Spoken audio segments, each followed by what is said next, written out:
Os presento a Juan Echeverría, es arquitecto y nos va a hablar. La verdad es que ahora me quedo en blanco con el tema de la ponencia, pero bueno, os lo va a explicar él. Agradecerte tu presencia de nuevo. Y nada, cuando quieras. Bien, buenas tardes. Voy a hablar un poco desde la perspectiva de los arquitectos fundamentalmente y de la educación de los arquitectos, pero un poco de algo que creo que es importante, que es cómo todos los agentes que intervienen en el proceso de la edificación, que son bastantes y además tienen intereses diferentes y tienen conexiones entre ellos a veces no fáciles, cómo todos ellos están involucrados en el proceso de detección de riesgos y de enfrentarse a los riesgos, ¿no? Cómo, de alguna manera, todos tienen una parte de responsabilidad en esos riesgos, todos los comparten, pero a la vez una de las estrategias más conocidas para conseguir mitigar los riesgos al final es la redundancia, y al final es muy importante que todos ellos aporten de alguna manera su parte para que todos estos riesgos se puedan reducir. Si todos hacen bien su trabajo, de alguna manera todos estos riesgos se pueden llegar a reducir. Entonces, de alguna manera, lo que voy a hablar es de cómo se involucran todos los agentes de la edificación, fundamentalmente a través del aprendizaje, ¿no? Porque al final es un proceso en el cual todos tenemos que aprender y es importante que cada uno haga su parte, pero para cada uno hacer su parte bien tiene que educarse adecuadamente para poder hacer bien su papel, ¿no? Bien, casi un poco la presentación y la conclusión, casi podíamos hacer las conclusiones casi con esta primera diapositiva, ¿no? Yo llevo ya bastante tiempo enseñando en la universidad a los arquitectos y he descubierto que el riesgo es un poco un factor común en casi todas las cosas que se hacen en edificación. Tradicionalmente se habían regulado en edificación riesgos naturales, que el edificio esté en una ladera y que esa ladera se derrumbe, que caiga tanta nieve, tanta agua sobre el edificio. Eso había sido un poco lo tradicional, pero cada vez estamos yendo más hacia riesgos tecnológicos que son realmente complejos, y en esos riesgos tecnológicos son muchísimo más difíciles de enfrentar. Lo que voy a tratar de hablar aquí es un poco de qué riesgos nos vienen y cómo los podemos enfrentar, o qué es lo que tenemos que hacer para identificarlos claramente y poderlos enfrentar con condiciones, ¿no? Todos conocéis bien el proceso del riesgo, ¿no? Desde la percepción, la evaluación, la comunicación y la gestión. Son pasos que existen en este proceso.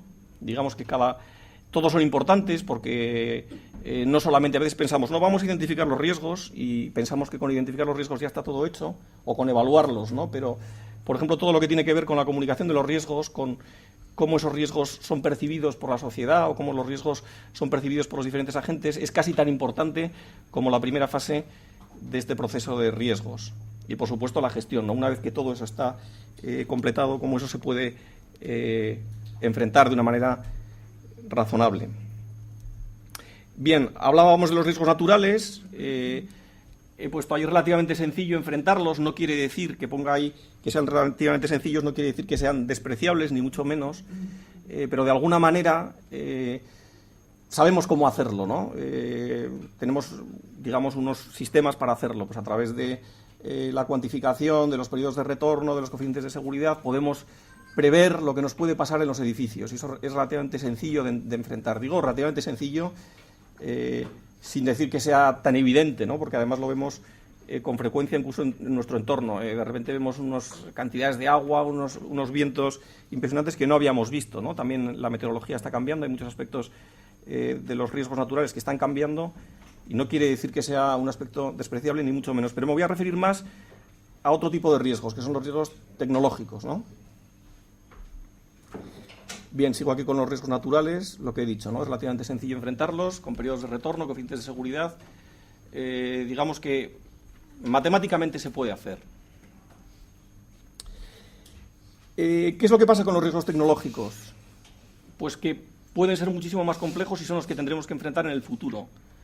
Riesgos tecnológicos que ni sabemos cómo pueden ser, ¿no? Podemos prever, o ya hablaré de algunos riesgos que ya son evidentes en los edificios que vienen en un futuro próximo o incluso en la actualidad, ¿no? Pues un aspecto, por ejemplo, como el de los edificios verdes, los llamados edificios verdes, que tienen muchísimas problemáticas asociadas a los riesgos. Por un lado, tratamos de que los edificios sean sostenibles, pero por otro lado, eso crea una complejidad enorme, por ejemplo, desde el punto de vista de fuego, ¿no? Fachadas muy combustibles, elementos vegetales secos, instalación de paneles fotovoltaicos, fototérmicos que no dejan acceder a los bomberos, riesgos, por ejemplo, asociados a la ventilación natural de estos edificios verdes, muchísimos aspectos de los que luego hablaremos. En definitiva, estos riesgos cada vez serán mayores y cada vez serán más imprevisibles. Esta es la diferencia fundamental, ¿no? Tienen esa complejidad, no son tan fácilmente matemáticamente enfrentables, sino que son, digamos, un resultado de muchos elementos que intervienen en esos riesgos.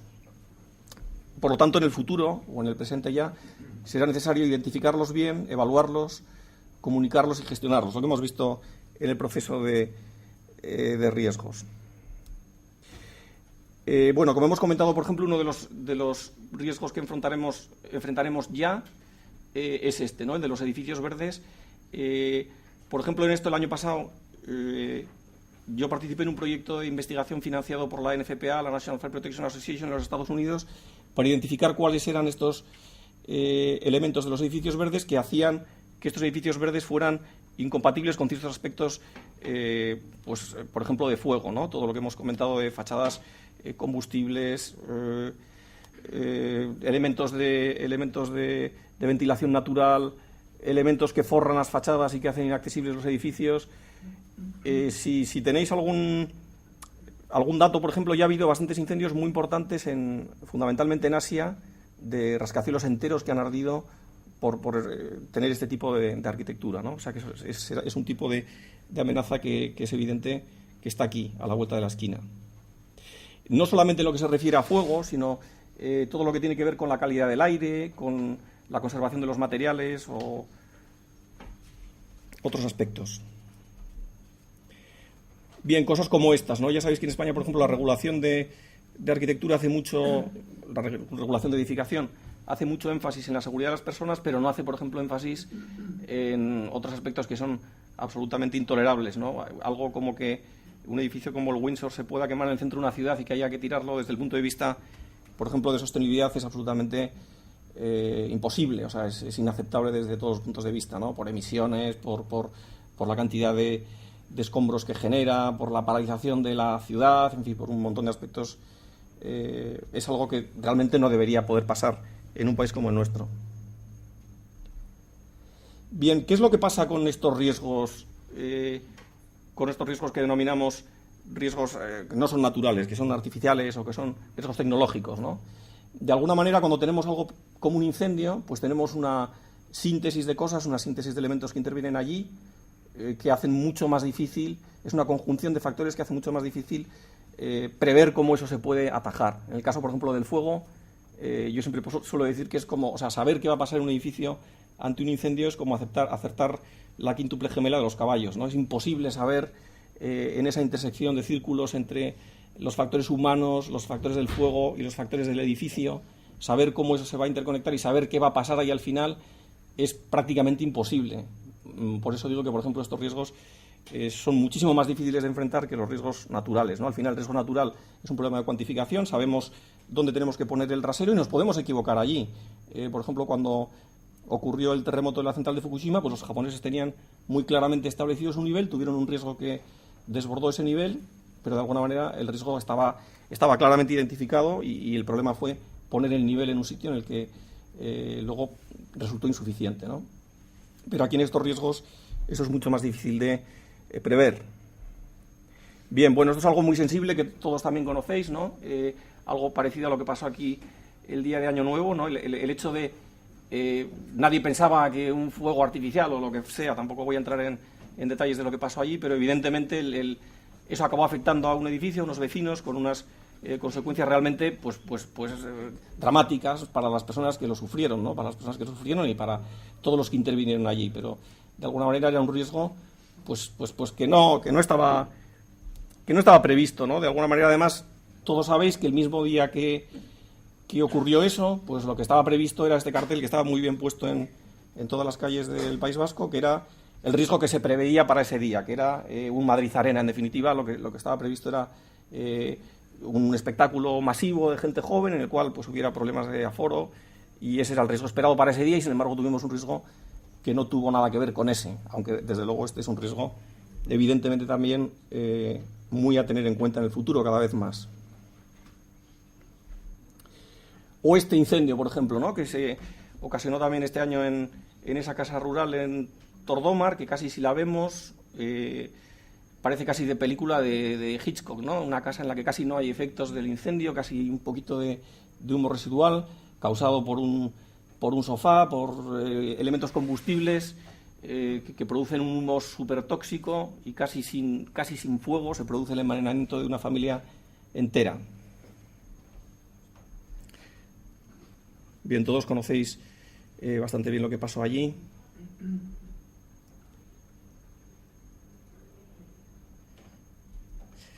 ¿Qué es lo que pasa? Por ejemplo, esto está bastante estudiado ya, ¿no? Todo lo que es el mobiliario de los edificios, sencillamente al cambiar sus propiedades combustibles y su forma y su elaboración, pues ha cambiado muchísimo, ¿no? Hubo un estudio hace unos años en Estados Unidos y las conclusiones fueron estas. El sofá de la abuela de alguna manera tiene unos efectos, se comporta de una manera ante el fuego, pero el sofá moderno no se comporta así porque es mucho más confortable, pero a la vez pues está lleno de elementos súper tóxicos que producen un humo muy tóxico, una reacción al fuego muchísimo peor, y son elementos que habrá que tener en cuenta cada vez. Aunque estamos limitando mucho la reacción al fuego de las paredes o de los suelos o de los techos, tenemos elementos combustibles en nuestras viviendas que hacen que estas viviendas ardan muchísimo más rápido que lo hacían hace 30 o 40 años las casas de nuestros abuelos. Por lo tanto, son elementos que influirán muchísimo en los riesgos tecnológicos. En este tema de reacción al fuego, por ejemplo, ¿no?, también sabemos que la normativa española y europea, regulada por el decreto de Euroclases que cambió el año pasado en 2013, pues básicamente se centra en la producción de humos y la caída de gotas o partículas, y sin embargo ya es muy evidente a nivel internacional que es muchísimo más importante, casi a efectos de salvaguardar la vida de las personas ante la acción del fuego, todo lo que tiene que ver con la toxicidad de los materiales, que es algo que en la regulación española no está muy bien, o todavía no ha llegado al nivel de desarrollo al que debe llegar. Y no me refiero solamente a las situaciones de incendio, que por supuesto son importantes, sino a los mismos componentes con los cuales están hechos los materiales, desde las pinturas a las colas. Todo eso tiene unos elementos nocivos que a largo plazo pues habrá que estudiar muy bien, ¿no? Muchos códigos de edificación ya tienen listas de elementos que tienen estos efectos de toxicidad, y hay que contemplarlos, habrá que contemplarlos muy rápidamente en la legislación española.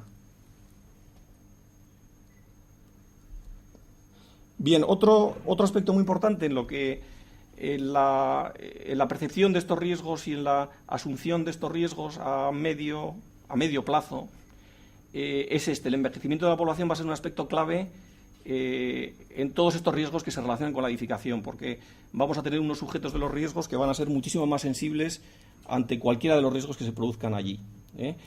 Si vemos datos del Instituto Nacional de Estadística, yo no tengo otra palabra, son realmente aterradores, ¿no? Si vemos aproximadamente cada periodo electoral, cada 4 años, la media de la población envejece un año.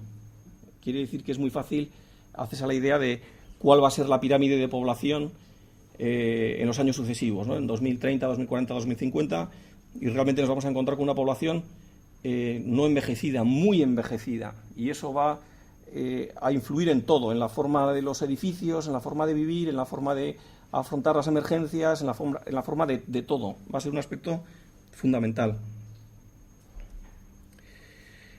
Por ejemplo, se calcula que en 2052 aproximadamente el 37% de la población en España tendrá más de 64 años. En todos los estudios que se hacen sobre riesgos, por ejemplo, asociados con edades diferentes, esa edad de 64 o 64-65 años, es un poco la edad que se considera en la cual ya empieza a multiplicarse bastante el riesgo de las personas. Además hay otro factor, otro fenómeno que también está un poco unido con esta evolución de los riesgos, y es que estas personas mayores, estas personas que han tenido, digamos, una vida como la que vivimos nosotros, quieren vivir en sus casas, no quieren ir a asilos, quieren hacer además actividades, quieren relacionarse entre ellos, quieren tener autonomía, Y eso también va a ser un reto, ¿no? No son gente que quiere estar en un sitio, en un asilo o en un sitio con cuidados por parte de otras personas, sino que quieren tener una autonomía. Y eso esa autonomía hará que su propio hábitat genere un riesgo adicional. Por lo tanto, también está estudiado que todos esos edificios que tenemos ahora en los cuales vivirán estas personas, pues no son válidos, ¿no? Por ejemplo, efectos de fuego, pues luego veremos las posibilidades de fallecimiento estadístico, pues se multiplican por 2 o por 3, quiere decir que habrá que reestudiar realmente todo a nivel de incendios, porque si no, realmente los 173 muertos al año que tenemos aproximadamente por incendios, pues se multiplicarán, porque evidentemente al cambiar los rangos de edad de los usuarios de los edificios, eso supondrá un riesgo adicional y acabaremos teniendo una estadística bastante más, con bastantes más fallecimientos. Asociado a esto, también está el problema de la discapacidad fundamentalmente por edad, ¿no? Ya con los porcentajes actuales tenemos, digamos, una población bastante amplia de discapacidad, pero al aumentar esta población en esa proporción, tener esos grupos de edad con esos porcentajes tan importantes, lo que vamos a tener es más gente discapacitada solamente por edad, hasta el punto de que en esos años ya vamos a tener pues aproximadamente un 13 y pico, un 14% de población discapacitada por edad, aparte de las personas que estén discapacitadas por otros motivos, ¿no? Vamos a tener ya, digamos, una población muy sensible y muy importante con problemas de discapacidad, pues a lo mejor en torno a un 20%, ¿no? Si sumamos ambos porcentajes, lo cual va a generar riesgos importantes. ¿Qué se va a hacer con el diseño de los edificios? Con cómo se va a mover la gente en los edificios, en situaciones normales, en situaciones de emergencia, pues no está muy claro, pero desde luego es algo que habrá que solucionar. Por ejemplo, todo el tema de la accesibilidad en caso de incendio, de uso de ascensores, pues se tendrán que prever medidas de este tipo, porque si no, la gente no podrá combinar, digamos, su utilización de los edificios, su utilización normal de los edificios con estos nuevos porcentajes de población que tendremos así, ¿no?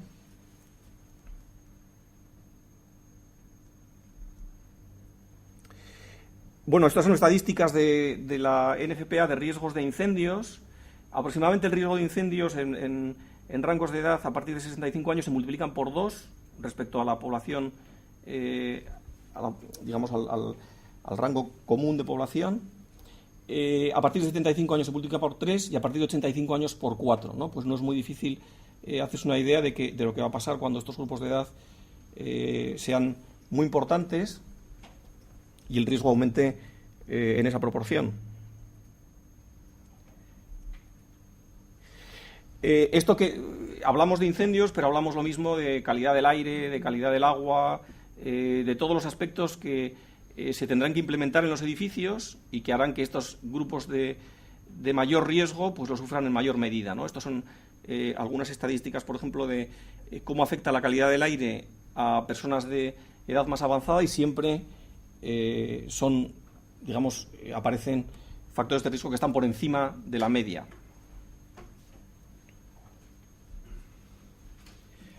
La Organización Mundial de la Salud tiene un sistema de evaluar, digamos, el acortamiento de la vida que se produce por lo que sea, ¿no? Por beber agua en malas condiciones que cause hepatitis o por lo que sea, y eso conjuga tanto el tiempo de vida que se pierde como mediante unos factores de corrección, digamos, la calidad de vida que ha perdido la persona por tener por sufrir ese daño, y al final hacen una especie de comparativa y acaban sacando esta estadística que son pesos en esa medida que es daily, que son como días de vida que el anciano pierde en función de los riesgos que haya sufrido. Bien, hablábamos antes del tema de cómo repercuten los riesgos a efectos de cómo un riesgo se convierte realmente en algo que se expande socialmente. ¿Por qué hay riesgos que, digamos, que numéricamente quedan controlados, son asumidos socialmente, pero sin embargo hay otros riesgos que se expanden casi como una ola, ¿no? Pues digamos que el proceso es bien conocido y prácticamente sigue esa línea de ahí. Básicamente, para que haya un impacto importante en esa extensión del impacto de los riesgos, se debe fundamentalmente a factores de asunción del riesgo por parte de las personas. Por ejemplo, las personas son bastante tolerables respecto a riesgos que asumen ellos individualmente, pero no lo son cuando son riesgos colectivos. Y tampoco a las personas tampoco les gusta tener riesgos, por ejemplo, que sean, digamos, con muchos, aunque sean muy casuales, muy difíciles de darse en la sociedad, pero que tengan unos efectos excesivamente importantes. Esto es algo que vemos a diario prácticamente en la prensa, ¿no? Pues aquí hay una comparativa, no sé, digamos, del tamaño de los titulares, ¿no? Que esta sería una manera bastante efectiva, me parece a mí, de evaluar el riesgo social. De alguna manera que, como los periódicos ya tienen muy claramente establecido cuál es el nivel de precio de las superficies de periódico, una manera de evaluar el riesgo social sería decir, vale, pues este riesgo que ha tenido estas consecuencias, que pueden ser unas consecuencias pues, de un muerto o lo que sea, han requerido, no sé, 50 centímetros cuadrados de periódico, y sin embargo ese riesgo que tiene la misma consecuencia por darse de otra manera, en otro sujeto, en otro contexto, en fin, y es socialmente asumido, sin embargo tiene una superficie en periódico mucho más pequeña. Es una manera, de alguna manera, de evaluar la amplificación social del riesgo, que es un aspecto muy importante, ¿eh? Bueno, vamos a entrar ahora un poco con este tema que habíamos propuesto inicialmente, cómo todos estos agentes que intervienen en el proceso de la edificación, cómo tienen que estar coordinados entre sí, cómo cada uno tiene que hacer su tarea, su labor, cómo cada uno se tiene que educar en los aspectos que le conciernen directamente por los riesgos y cómo es importante esa transversalidad. Si nosotros vemos la LOE, la Ley de Ordenación de la Edificación del año 99, pues esa es la lista de agentes de la edificación, ¿no? Promotor, proyectista, constructor, director de obra, director de ejecución, entidades y laboratorios, suministradores de productos y propietarios y usuarios. A nivel de promotores, por ejemplo, yo creo que es un aspecto que ya está cambiando, el hecho de que los promotores puedan ofrecer edificios con un nivel de prestaciones mejor o mayor. Eso es algo que se está empezando a ver porque la normativa de edificación en materia de energía sí que lo tiene muy claramente establecido, posiblemente empujada por la Unión Europea, por todas las normativas de eficiencia energética que vienen de la Unión Europea. Sí que se ha forzado a los promotores a decir qué calificación energética tienen sus edificios. Esto sería un poco lo que sería necesario para todos los edificios, ¿no? Que, por ejemplo, compráramos un edificio y nos dijeran tu nivel energético es A, tu nivel de seguridad es C, tu nivel de calidad de aire es D, y que tuviéramos muy claramente cuáles son las prestaciones del edificio que compramos, que es algo a lo cual no estamos acostumbrados en un edificio, pero sí que estamos acostumbrados en otras cosas que compramos. Por ejemplo, cuando vamos a comprar un coche tenemos muy clara las características del coche. Sabemos perfectamente cuánto gasta, cuánto consume, qué emisiones tiene, qué seguridad tiene, etcétera. Bien, bueno, vamos a entrar un poquito ahora en el tema de... a mí lo que más me concierne es la educación fundamentalmente de los proyectistas o de los proyectistas y los directores de obra, y en este nivel, para mí por lo menos, mi experiencia académica durante los años que llevo dando clase en la universidad es que para identificar los riesgos hay que conocerlos. Yo siempre, lo primero que les hago a mis alumnos, el primer día de clase, les suelo poner, que son arquitectos fundamentalmente o ingenieros de la edificación, siempre les pongo este vídeo de The Station que es aterrador. Si lo habéis visto, pues o sea, cuando uno ve este vídeo hay un antes y un después, ¿no? Porque ver que un edificio tan pequeño, con tal cantidad de gente, incluso con salidas, un edificio que parece que no tiene ningún riesgo, ningún peligro de ningún tipo, y uno ve el bloqueo que se produce allí y la masacre, porque no tiene otra palabra, de la muerte de 100 personas en, no sé, 3 minutos, pues es algo bastante aterrador, pero bastante didáctico al mismo tiempo.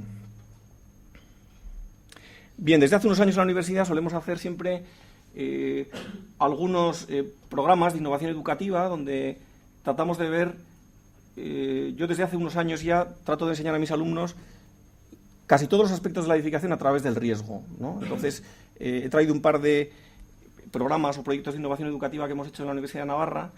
Este, por ejemplo, es del año pasado, del curso 2012-2013, y básicamente es un esquema de identificación de riesgos, que ellos aprendan a ver casi cada parte del edificio como un riesgo, y una vez que los identifiquen, pues aprendan un poco a manejarlos y a evaluarlos. Otro proyecto de innovación docente que también hemos hecho este año en la universidad ha sido sencillamente establecer un sistema gráfico para la protección contra incendios en los edificios, de manera que los alumnos aprendan a identificar a través de los dibujos, que siempre son iguales, la problemática, ¿no? Pues la problemática de los usos, la problemática de las alturas de evacuación, la problemática de la mezcla de usos, de la sectorización, y sí que hemos llegado a la conclusión de que es bastante didáctico que ellos tengan esa especie de letanía en sus cursos, ¿no? Cada vez que ven un dibujo aprenden a identificar lo que han seguido haciendo y acaban con esa insistencia siempre en el mismo tipo de dibujo, en el mismo grafismo, en la misma posición de esquemas, de dibujos, de símbolos. El resultado es bastante satisfactorio para ellos. Bien, siguiendo con el tema este de la educación, ya se hace importantísimo que los agentes de la edificación tengan herramientas para evaluar los edificios, que es algo parecido a lo que decíamos antes con el tema energético. La evaluación de los edificios, tanto de los edificios que ya están construidos como los edificios que hay que construir, es un aspecto fundamental. El código técnico o las normativas de edificación no facilitan la evaluación porque son códigos puramente prescriptivos y lo único que hace uno con los códigos prescriptivos es poner una X para ver si cumple o no. Eso no da una visión crítica de los edificios ni de la evaluación, pero sí que es importante enseñar a los alumnos o enseñar a todos los agentes de la edificación que eso es una necesidad inminente, ¿no? No habrá contacto entre los diferentes agentes de la edificación si no se desarrollan elementos o sistemas de evaluación de los edificios para poder ver las prestaciones de los edificios. Existen algunas guías, por ejemplo, en el caso de fuego o de seguridad humana, la NFPA 101 tiene algunos sistemas de evaluación que no son puramente prescriptivos. El International Existing Building Code, que es un código para edificios existentes, también tiene otros sistemas de evaluación de edificios que no son puramente prescriptivos tampoco.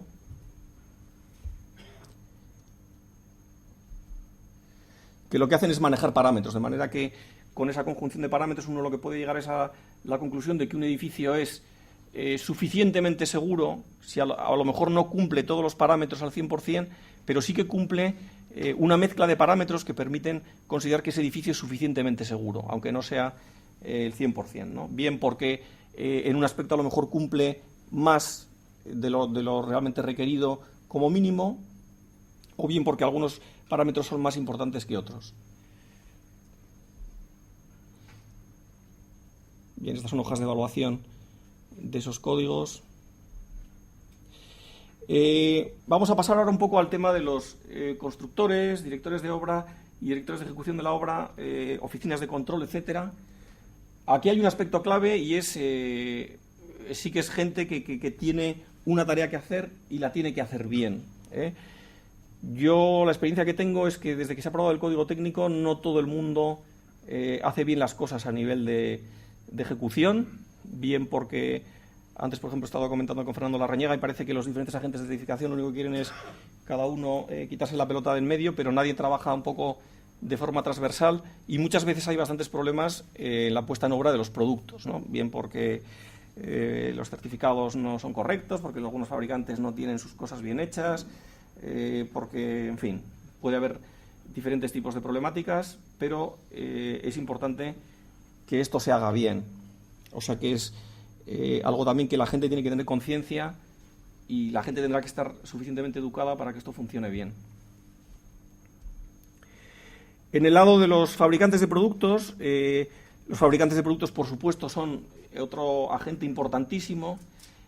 Aquí sí que he traído un poco algunos ejemplos de cómo funcionan los fabricantes de productos en otros países. En otros países, por ejemplo, en Estados Unidos los fabricantes de productos son muy activos y uno podrá pensar que son lobbies. Por ejemplo, esto el Fire Safety, el Bringing Fire Safety Home, El Fire Sprinklers Initiative es una iniciativa de fabricantes de rociadores que, por supuesto, quieren poner rociadores en todos los edificios, pero son muy activos, por ejemplo, en información, son muy activos en estadísticas, son muy activos en informar y en tratar de explicar por qué sus productos son realmente efectivos en caso de incendio o en otros casos. Y son muy activos también en el momento de informar los códigos. Hay unos procesos abiertos de información de los códigos, que es algo que tampoco está excesivamente desarrollado en España. De alguna manera, cualquier persona involucrada en todos estos aspectos puede hacer las alocaciones que quiera en un código y decir que él piensa que hay que poner determinado material, por qué sí, por qué no. Hay un proceso abierto de debate y al final se acaba redactando el código de una manera consensuada o consensuada por lo menos de una manera participativa o en la mayor medida, ¿no? Los códigos no pueden ser el resultado solamente de un regulador que haya visto que eso tiene que ser o que le parece que eso es bueno, sino de un proceso en el cual todos estos agentes de edificación funcionen de forma transversal. Educación para los usuarios de los edificios, que es el último eslabón de la cadena, pues es que es casi, todo es importante, pero esto es casi lo más importante, ¿no? Aquí en el País Vasco, por ejemplo, sí tenemos la norma de autoprotección, que es lo primero que dice, ¿no? Los usuarios de los edificios tienen que conocer bien los riesgos para poder hacerles frente, por lo menos de una manera inmediata, pero tienen que ser conocedores de lo que tienen entre manos y de los riesgos y de su percepción. Por supuesto, educación a todos los niveles para usuarios del edificio, pues desde cantidad de cosas que hay por ahí, ¿no? Desde educación para niños, juegos para niños, dibujos animados. La educación a todos los niveles, posiblemente yo creo que es el aspecto más importante que tenemos que desarrollar en el futuro.